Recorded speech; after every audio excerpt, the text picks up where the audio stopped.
এবার মৃত্যুদণ্ডের সাজা থেকে লুৎফুজ্জামান বাবরের বেকসুর খালাস পাওয়ায় আবারও রাতের ঘুম উড়ে গেল মোদী সরকারের। এমন কথাই বলছেন নেটিজেনরা। ভারত সরকারের অভিযোগ, তিনি সেভেন সিস্টার্সে বিদ্রোহী দল বানিয়ে ভারতকে অস্থিতিশীল করে তুলতে চেয়েছিলেন।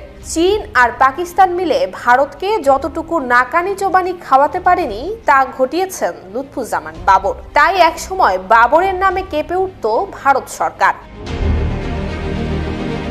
লুৎফুজ্জামান বাবর 1991 সালে পঞ্চম জাতীয় সংসদ নির্বাচনে স্বতন্ত্র প্রার্থী হিসেবে নেত্রকোনা 4 আসন থেকে সংসদ সদস্য নির্বাচিত হন। এরপর 15 ফেব্রুয়ারি 1996 সালের ষষ্ঠ এবং 2001 সালে অষ্টম জাতীয় সংসদ নির্বাচনে বাংলাদেশের জাতীয়তাবাদী দলের প্রার্থী হিসেবে নেত্রকোনা 4 আসন থেকে সংসদ সদস্য নির্বাচিত হন। অষ্টম সংসদে তিনি স্বরাষ্ট্র প্রতিমন্ত্রী হিসেবে দায়িত্ব পালন করেন। 12 জুন 1996 সালে সপ্তম জাতীয় সংসদ নির্বাচনে বিশ্বমানের ভিআরএম প্রযুক্তিতে তৈরি দেশের সেরা Thermex rod RICL TMX Bangladesh জাতীয়তাবাদী দলের প্রার্থী হিসেবে এবং 2008 সালে নবম জাতীয় সংসদ নির্বাচনে স্বতন্ত্র প্রার্থী হিসেবে নেত্রকোনা 4 আসন থেকে নির্বাচনে লড়ে তিনি পরাজিত হন।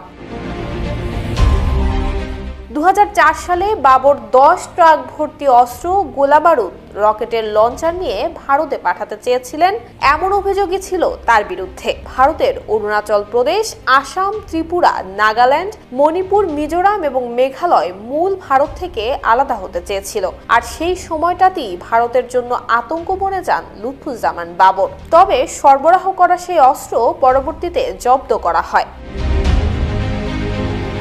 2005 সালের 27 জানুয়ারি হবিগঞ্জ সদর উপজেলার বৈদ্যের বাজারে এক জনসভায় গ্রেনেড হামলায় নিহত হন সাবেক অর্থমন্ত্রী শাহ MS কিবরিয়া। এ ঘটনায় তৎকালীন স্বরাষ্ট্র প্রতিমন্ত্রী লুৎফুজ্জামান বাবর, সিলেট সিটির সাবেক মেয়র আরিফুল হক চৌধুরী সহ বিএনপির কয়েকজন কেন্দ্রীয় নেতাকে আসামি করে মামলা দায়ের করা হয়। নেত্রকোনা 4 আসনের সাবেক সংসদ সদস্য লুৎফুজ্জামান বাবর 3 বার সংসদ সদস্য নির্বাচিত হয়েছেন। 2001 সালে বিএনপি জামাত জোট সরকারের সময় স্বরাষ্ট্র প্রতিমন্ত্রীর দায়িত্ব পালন করেন তিনি। এরপর 2007 সালে সেনা সমর্থিত তত্ত্বাবধায়ক সরকারের আমলে তাকে গ্রেফতার করা হয়। পরবর্তীতে আওয়ামী লীগ সরকারের সময় 21 আগস্ট গ্রেনেড হামলা এবং চট্টগ্রামের 10 ট্রাক অস্ত্র মামলায় লুৎফুজ্জামান বাবরকে মৃত্যুদণ্ডের সাজা শোনানো হয়।